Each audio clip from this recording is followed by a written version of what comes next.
Hi my fellow Scriabinoids! Welcome back to the channel. Today we are going to talk about Scriabin's most widely used recurring themes. But first a little bit of the background. So Scriabin lived during the end of the 19th and the beginning of the 20th century, and he was widely influenced by the Symbolist movement. So he was using imagery, semantic meaning, and symbolism for his own music. So his music was not purely formalist, but widely imaginative.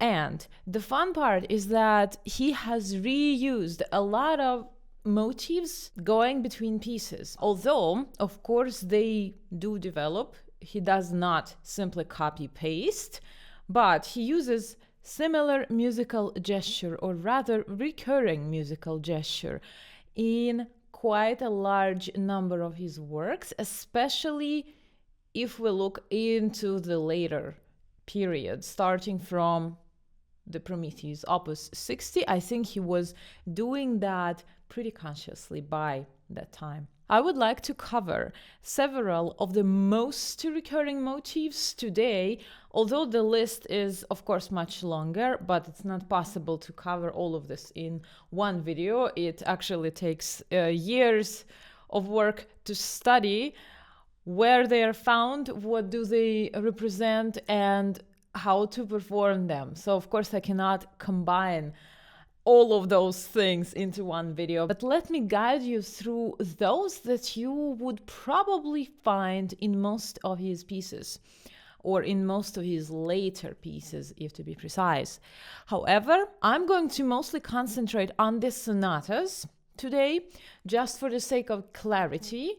But if you go through the miniature works that he has written, or the symphonic works that he has written, you might also find those themes in there. Feel free to look further. Before I proceed any further, I would like to remind you that I have created courses on how to actually practice and perform and interpret Scriabin's piano sonatas. The link is in the description, as well as I'm including my extensive literature list and the table with a fuller version of the set of the recurring themes and semantic gestures that Scriabin used in his music that I could not find as a table anywhere else. And I have gone through an extensive number of books and articles, believe me, but I don't know of anyone who has combined these things into a table. If you do, actually, please write it in the comments. I'm also including the main sources for this video, and make sure to check out the video playlist right here. It includes the free version of my video courses on the piano sonatas of Alexander Scriabin. Also, I'm mentioning several of these motifs that I'm going to talk about in a minute in this video, where I'm talking about my album release. I have recently released the complete piano sonatas by Scriabin. Make sure to check out the album. Once again, the link to listen digitally is in the description. The album was released by Prospero Classical and is available to listen on your favorite streaming platform. Now let's go to the actual recurring themes. I would like to start with the divine summons, or the fanfare motif, or the call. I interpret it as pretty much the same thing. However, you can of course categorize it by the character and the interval. I'm not gonna go into theory so much, but of course I'm going to outline main features of each motif, character-wise, harmony-wise, interval-wise, things like that. But please refer to the actual score if you would like to analyze the theory, or refer to other videos by other YouTubers who actually make videos more focused on the use of harmony and theory in Scriabin's works. I focus on the performance and interpretation. This is why I think this video is necessary, because it's going to help you use your imaginative part of the brain if you are working on Scriabin, if you are performing Scriabin, recording Scriabin, and in general to understand his music more from the symbolist and poetic perspective, rather than the theorist and musicologist perspective. So the first one, the divine summons, it has an upward interval that is summoning you with it. It's calling you upwards. And he starts as early as in the sonata number 2. We already have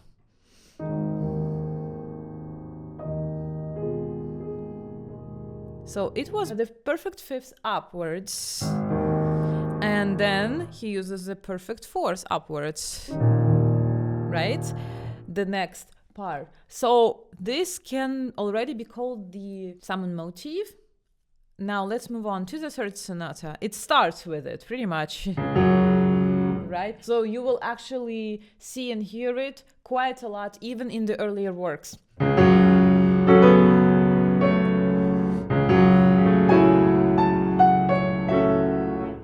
Then, of course, in the finale, we have the melody starting with a call again. The fourth sonata, once again, starts with a call. In the right hand, now listen. The perfect fourth up. Yes, and then, of course, it continues. What is interesting in the later works is that this motif is transformed. So, for example, it can be a second. We have the theme of terror in the sixth sonata, and we can really hear it in the top voice. So, that's another version of the call, but from the evil perspective. It's the closing theme of the exposition of the sonata number 6. It says, L'épouvante surgit, the terror arises. The seventh sonata obviously starts with it.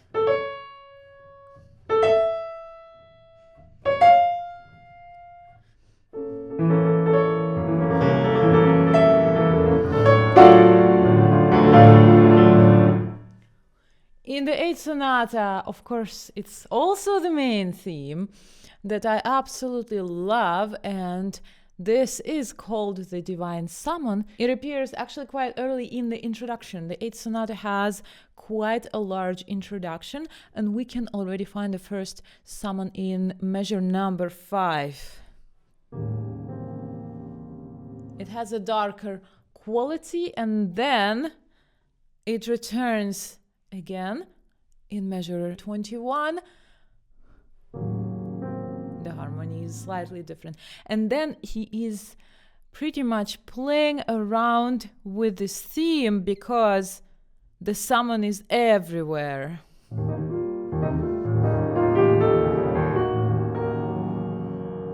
So you can hear the major second going upwards, calling you, and then it succeeds. Let's turn to the ninth sonata. We already have the summon in the polyphony when the first theme develops. So it is in the alto voice, starting from measure 5.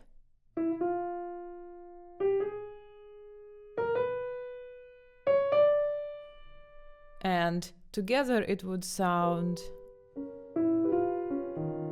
here. This is the summon.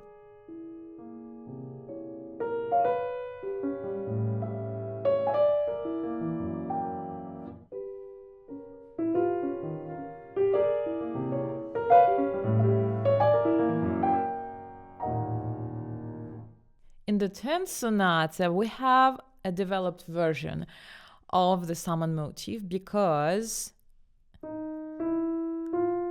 there are more intervals.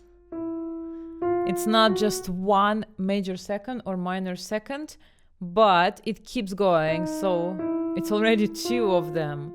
Then it's the next step. And so on.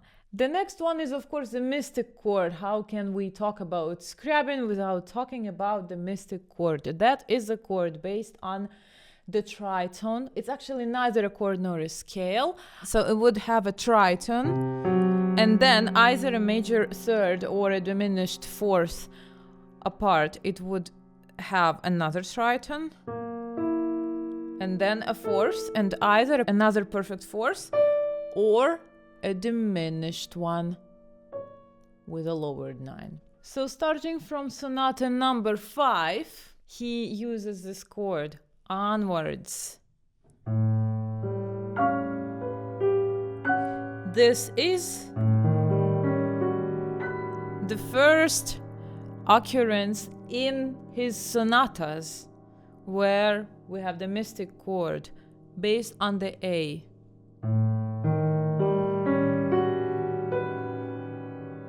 In measure 264.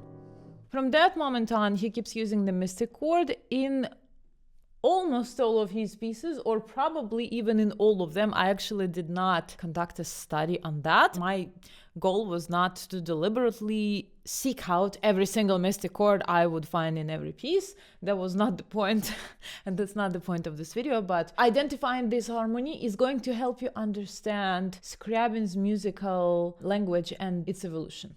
Let's look at the other instances of the mystic chord in the subsequent sonatas. So we have sonata number 6, the beginning. We already have here, yes? Here it's slightly altered and we only have 5 notes out of 6. So we have the D, we have the A flat, we have the C sharp, and the F, and the B. Then again, we're gonna look at the terror motif actually, because it again has a slightly altered version of the mystic chord. The 7th sonata's beginning obviously again starts with a mystic chord.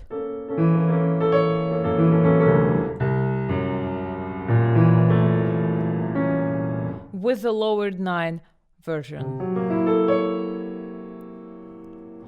I would like to actually go to the very end of the 8th sonata, not particularly the beginning for a change. And let's look at something fun. The very end goes like this. So we have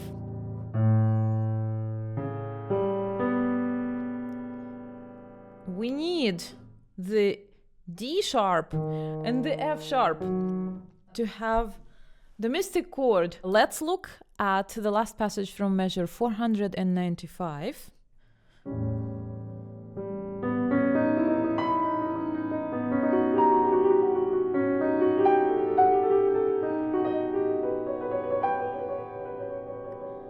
So he already included these notes in the last one. We also have the D sharp in there, and then we play this last chord if we don't change the pedal particularly, and I think it's very nice to keep it on the same pedal. We will still hear the D sharp and the F sharp. The 9th sonata has only 4 notes of the mystic chord, which are the G, the C sharp, the F, and the B. Then we would hypothetically have, yeah, but he doesn't give us that, not in the first iteration yet. Although then we have, so we already have the E in this version, in this measure. In the 10th sonata, he is using it pretty much in measure 3.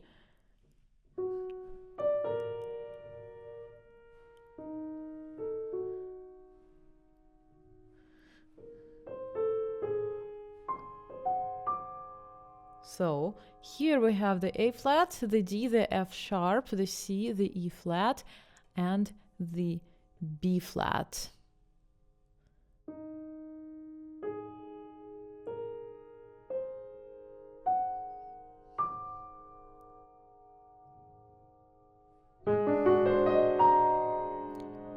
The fun part, again, it's altered here because we have the lowered E flat. The next two motifs are going to be the motif of flight and the motif of light. And I'm going to talk about them both together combined, because very often we can actually see them together. Let me start with the sonata number 5, because we have the flight pretty much from the very beginning. Usually it's 4 or 5 or 6 notes upwards, but I would say not only, because there is an occurrence of a flight motif that I think is still a flight motif and is going downwards. There can be a flight downwards, right? So in the 5th sonata, we already have it in the very beginning. And then, of course, he brings it further. So we have all these short motifs and so on.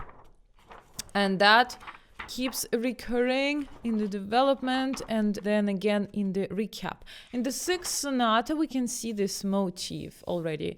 In the expo, it serves like a bridge. These groups of quick 5 notes are actually the flight motif.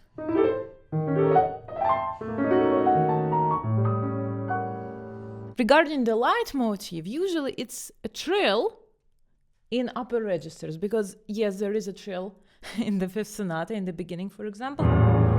But to me personally, this is slightly harder to imagine as light, as something luminous.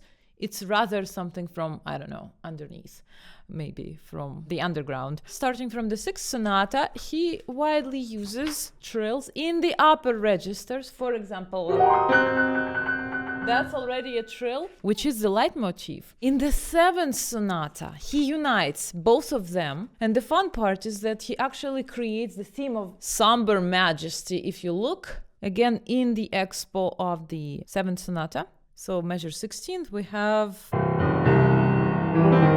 short notes here, and then so we had shorter notes going upwards, and then it becomes a trill.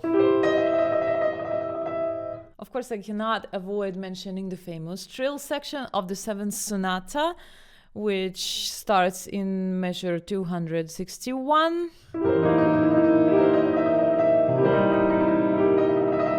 Of course, there are numerous trills in the 8th, in the 9th, in the 10th sonata. The 10th sonata is pretty much called the trill sonata.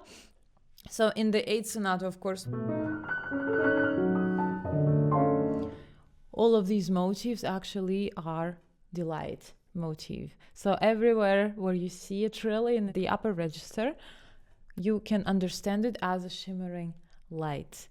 In the 9th sonata, there is also unification of the light and flight motifs, the other way around, the flight and then the light.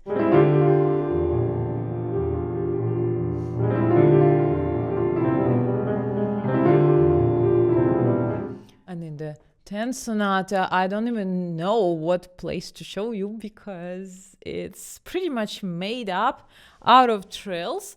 But okay, maybe the lumineux vibrant, that's the place that is leading us into the exposition section.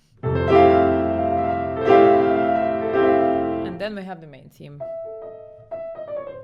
Now, the eternal feminine.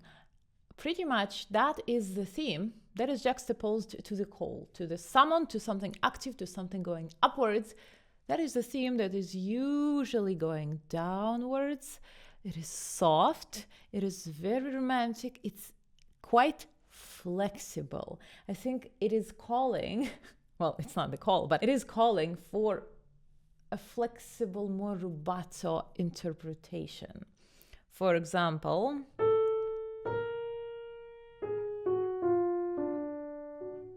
so in the sonata number 6, we have, of course, the dream.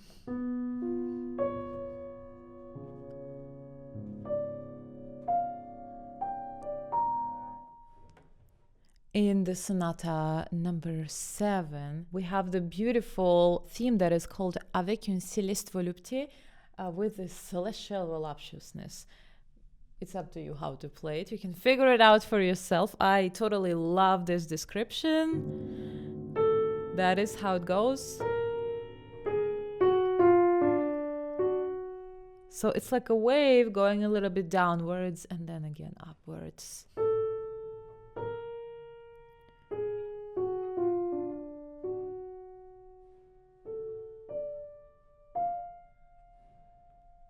Let's jump to the second theme of the ninth sonata, which is pretty much the pure soul if you look at the plot of the sonata number 9.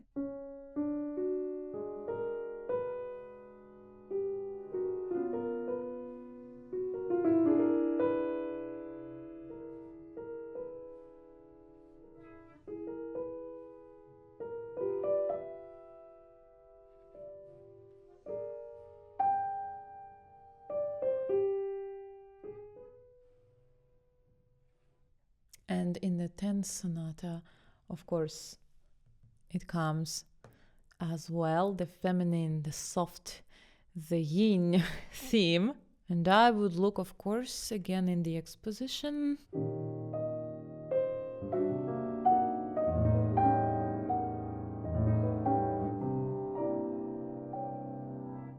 Another motif that Scriabin widely uses in the codas of sonatas number 5, 6, 7, 8, 9, and 10 are vertiginous dances. They're inspired by the Dionysian cult when a frenzied dancer intoxicated by wine would dance themselves into a collapse. So they are written in squared meters. They are usually the apotheosis of the piece. And we can really hear the very steady beat.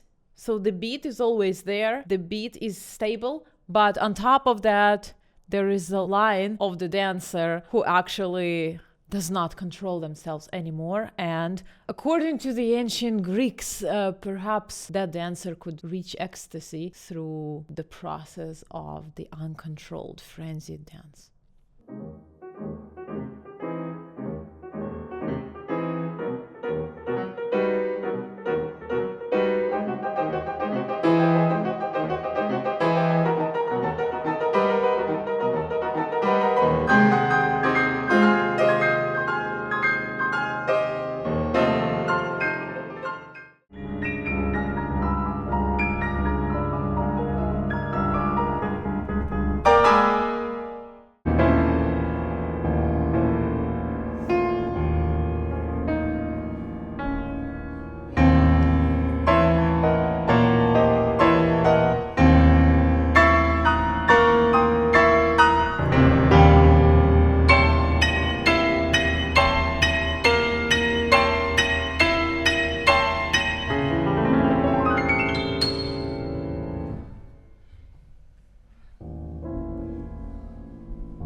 The last device in this video that I would like to outline is something that actually I have derived myself, not from any additional literature, but by studying Scriabin's pieces for quite a number of years by now, I recognize that he is using the pattern of pendulum, and he's not the first one to use it. I do not say that he's the only one and the first one to invent it, but one can really identify it. It's a recurring rhythmic pattern. It appears either as a short, long, short figure. Sometimes it can be represented by a long, short, or a short, a long pattern.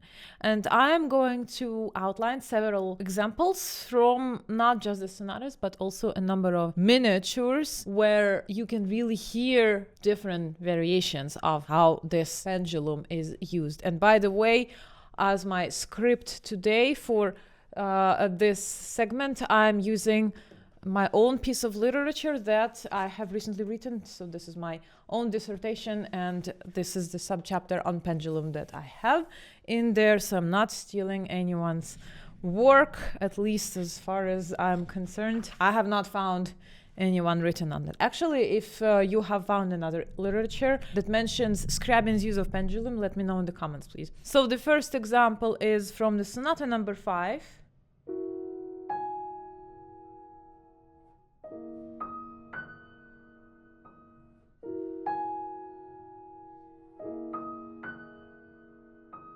So you can already hear it's a short, long, short figure.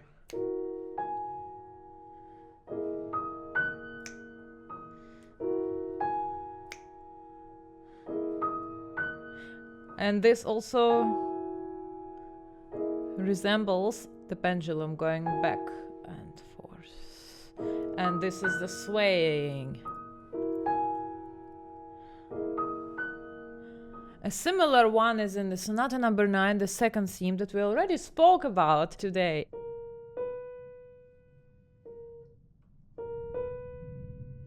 Yeah, and if I play both hands.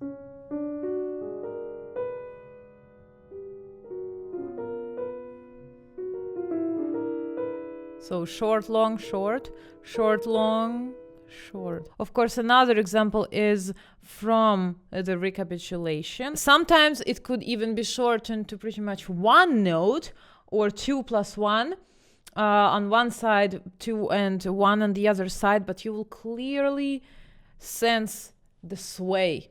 For example, here. And then to the bass. And so on. So clearly here to one side and then to the other side. It's like a giant clock. And we also have this ticking in the right hand.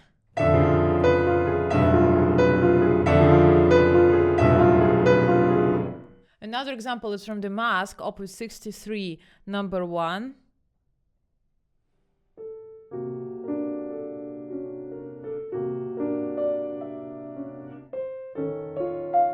So if you listen to the left hand's part,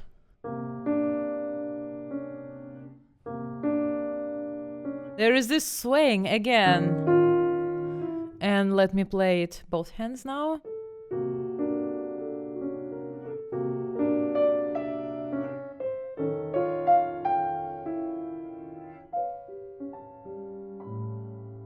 Then we have arrived to Vers la Flamme.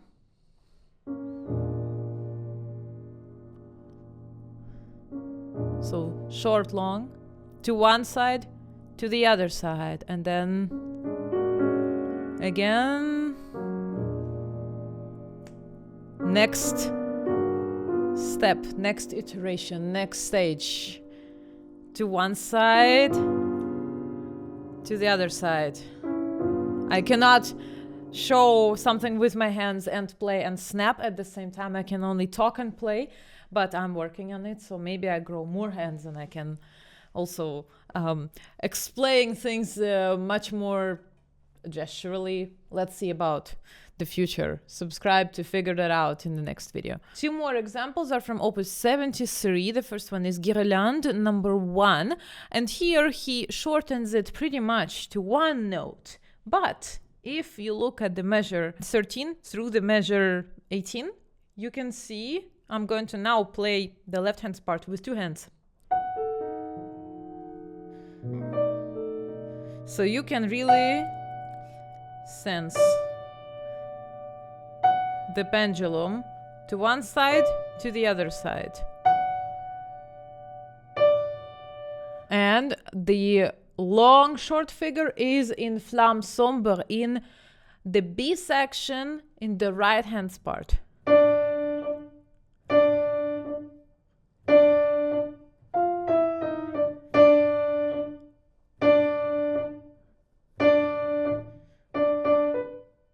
It really reminds me of Ravel's second piece from Gaspard de la Nuit, Le JV, of course. I'm sure it reminds you of the same piece. So yeah, that was it for today. I hope that you found this video informative.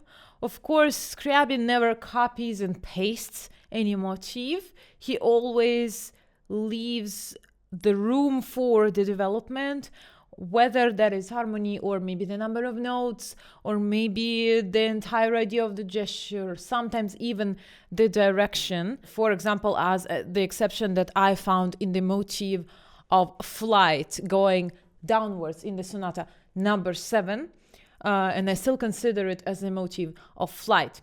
But I hope that this video would help you understand Scriabin's use of musical gestures in his very complex material, especially in the late works that are often so confusing for the listeners. And I totally do understand why.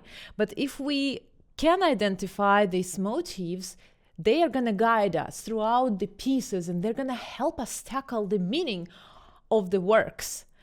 Please let me know in the comments what kinds of videos on Scriabin you would like to see from me, mostly about interpretation. Make sure to check out the album, make sure to check out the courses on the Scriabin sonatas, my literature list, and subscribe to the Intertwining Arts channel and check out the films, the cross-disciplinary art projects that I have created with my team during the last, oh my god, 10 years. It's very, very difficult to believe that it's been a decade already. Don't forget to check out the free video portions of my courses here on YouTube. So all the links are provided in the description. And if you are interested in taking piano lessons with me, especially on Scriabin, but not only, I teach all kinds of classical repertoire, please contact me through the contact form on my website. Don't forget to subscribe and hit the bell, like this video if any part of it was useful, and I'm going to see you in the next one.